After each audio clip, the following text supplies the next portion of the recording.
Hello and welcome to your Tensor Fasciae Latae or Latte fascial freedom tutorial. Now what we're going to be needing for this is ideally something very soft to start with. You'll be surprised how brutal this can be. We do eventually want to work our way up to our fascial freedom harder ball that we have and also have some PVC pipe handy as well. How we're going to start this one is we're going to be relaxed on our side and we're going to be placing the ball in the side of the hip first of all. Now you can experiment with where is that TFL to begin with, and one of the things you can actually do is while you're laying there, just internally rotate the leg and lift it up a little bit and just pop your hand on your hip and you should feel a muscle fire. That's roughly what we're going to be looking at from there. So the first thing we're going to do is just place the ball in the side of the hip.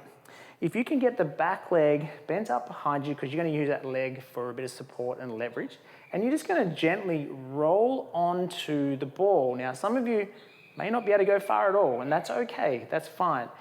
What might also happen is when you roll over it, you might roll right on top of it and the ball might shift from here to a little bit more on the side, some of you even back.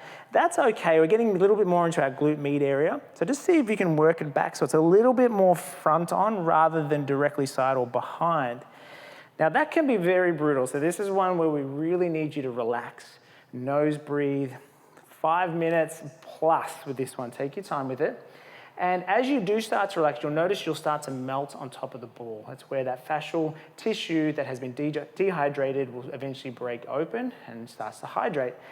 Once we do get to that spot, we can bring that back leg over, just like Em's done here, and it also rolls us forward a little bit more to make sure we are hitting into that TFL spot there. So that is brutal, take your time with it. This is one of our most common spots that we get a lot of people to focus on initially, especially all you runners and anyone that plays sports with lots of kicking involved, and let's not forget everyone who's seated a lot these days. So this is one we want you to really get into. Set a timer, off you go. Look forward to seeing you on the next video tutorial.